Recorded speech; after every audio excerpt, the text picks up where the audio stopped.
আসসালামু আলাইকুম। তো কী অবস্থা? তো আমার এই আজকের যে ভিডিওটি সেটি হচ্ছে যে যারা পরীক্ষার জন্য বিভিন্ন টেলিগ্রাম গ্রুপে অ্যাড আসো এবং তোমরা যারা টেলিগ্রাম গ্রুপে অ্যাড থেকে জনপ্রতি টাকা পয়সা দিয়ে প্রশ্নপত্র কিনছো আর পরীক্ষার সময় গিয়ে সেই প্রশ্নপত্র না পেয়ে মারা খাইছো, ভিডিওটি শুধুমাত্র তাদের জন্য। যারা ভালো স্টুডেন্ট তারা তোমরা পড়াশোনা করো, আর ভিডিওটি তোমরা পারলে স্কিপ করতে পারো।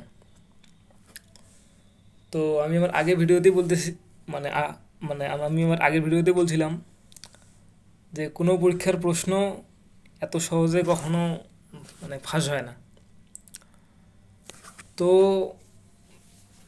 সেটার কারণ হচ্ছে যে টেলিগ্রামে সবচেয়ে হাই লেভেলের ফিচার আছে, যেটি যে কোনো গ্রুপের যদি কেউ কোনো অ্যাডমিন চায়, তো সে চাইলেই প্রশ্নটি বা তার যে কোনো ফাইল, টেক্সট, ছবি, লিঙ্ক সেটি সে যে কোনো সময় এডিট করে দিতে পারে। আর সেটি এডিট যদি একজন করে, তো সেটি দুই পক্ষের কাছেই অটোমেটিক্যালি যে তোমাদের যে ফিচার অনুযায়ী সেটি অটোমেটিক্যালি এডিট হয়ে যায় টেলিগ্রাম গ্রুপে। তো যারা তোমরা মারা খাইছো তারা এখন কি মনে মনে ভাবতেছো যে তোমাদের এখন সবাই সহানুভূতি দিবে, যে তোমাদের টাকা মেরে নিয়ে চলে গেছে হ্যাকাররা, বা তোমাদের এত কষ্টের টাকা দেওয়ার পরেও তোমরা প্রশ্নপত্র কমন পাওনি। তো যদি কেউ সেটি এখনও মনে মনে ভাবো, তো তাদের আমার মতে একদম থাবড়ায় বাঁধাগুলো সব ভাঙে ফেলা দেওয়া উচিত। তো যে কারণ তোমাদের পাপ হচ্ছে দুইটা। এক এক নাম্বার, তোমরা সারা বছরের পড়াশোনা করো নাই। আর যেটা তোমার দুই নম্বর পাপ সেটি হচ্ছে যে তোমরা এই যে অনৈতিক কাজটি সেটি করার পরে আবার তোমরা জাতির কাছে সহানুভূতি চাচ্ছ। তো যাই বলো, যে তোমাদের জন্য আসলেই যে সহানুভূতি, তো সেটি যদি তোমরা যে কারো কাছেই বলো, বা তোমরা আসলে বলবাটা কি, থানায় গিয়ে পুলিশের কাছে বলবা যে আমি পরীক্ষার আগের রাতে প্রশ্নপত্র কিনছিলাম, প্রশ্নপত্র কমন পাইনি, হ্যাকাররা আমার মানে যে টাকা পয়সা নিয়ে সব চলে গেছে, সেটি কখনোই সম্ভব নয়। আর যদি বা তোমার চেনা জানা কেউ, মামা, চাচা, খালু, যে যদি আইনের লোক বা প্রশাসনিক লোক হয়, তাহলে তোমরা সেই বিষয়ে কিছু পদক্ষেপ নিতে পারো। তো সেটিও এত সহজ না যে যে যে তোমরা যদি মনে করো যে যেই নাম্বারে টাকা পাঠিয়েছি সেই নাম্বারটা আমরা যে প্রশাসনিক লোকের সাথে খোঁজখবর ট্র্যাক করব। তো আসলে যারা হ্যাকাররা আছে তারা কখনোই নিজের যে ভোটার আইডি কার্ড বা বিভিন্ন গুরুত্বপূর্ণ তথ্য দিয়ে কখনোই তারা নিজের যেই গুরুত্বপূর্ণ তথ্যগুলো, তো সেগুলো দিয়ে বিকাশ নাম্বারটি তোমাদেরকে দেয় না। তারা তোমাদের বিকাশ নাম্বারটি দেয় কাদের জানো?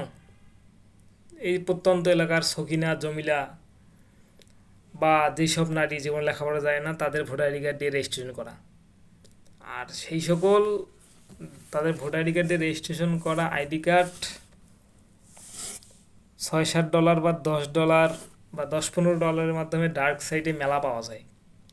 তো তারা সেইখান থেকে কেনে, বিভিন্ন সাইট আছে আর কি, যে বিভিন্ন অনৈতিক যত কাজ সেগুলো সব কিছু কেনা বেচা হয় যেই সাইডে আর কি, ডার্ক ওয়েবে।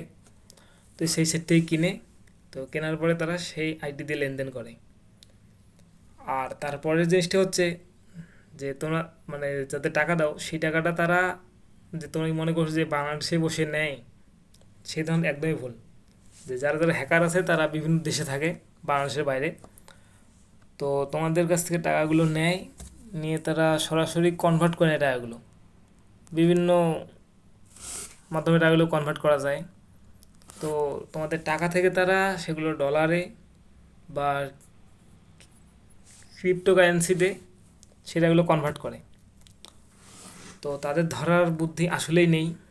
তো আমরা তারপরেও যে মাঝে মধ্যে পরীক্ষার পরেই শুনি যে প্রশ্নপত্র ফাঁসের গ্যাংকে নিয়ে সরকার তৎপরতা। তো সেটি আসলেই আমার এখন পর্যন্ত দেখা মতে কাউকে ধরতে পারিনি, কারণ যে তোমাদের যদি প্রশাসনিক কেউ লোক থাকে সেটি যে তারা চেষ্টা করে, আর সেটি তারা চেষ্টা করে বলতে যাদের সামনে দেখায় যে আমরা আমাদের দিক থেকে অত্যন্ত সবল, বা লোক দেখানো বিভিন্ন ধরনের যে কয়েকটি চেষ্টা করে তারা, যে কিন্তু সেসব আসলে কোনো কারণেই সম্ভব নয়। যারা হ্যাকার তারা টাকা নিয়ে পালিয়ে যায়। আর তোমাদের যে ইস্যুটা সেটা 4-5 দিন বাংলাদেশে চলে, 4-5 দিন পরে নতুন ইস্যু আসে, তোমাদের সব কিছু ঢাকা পড়ে। তো তোমরা যারা মারা খাওয়া স্টুডেন্ট আসো, এক কথায় যে বোকাচোদা, তো তারা তোমরা এই যে সেই সকল কথা ভুলেও চিন্তা করবা না কোশ্চেন কেন পরীক্ষা দেবো, সেই সব আসলেই কখনো হয় না। আর সেটি যদি করো তোমাদের টাকা হ্যাকার নিয়ে ঠিকই ঠিকই নিবে, আর তোমাদের যে কোনো একটা প্রশ্নপত্র বিগত সালে ধরাই দিবে যেটির সাথে পরীক্ষার রুমের কোনো মিল নেই। বাকিটা তো বাকিটা তোমরাই বুঝবা।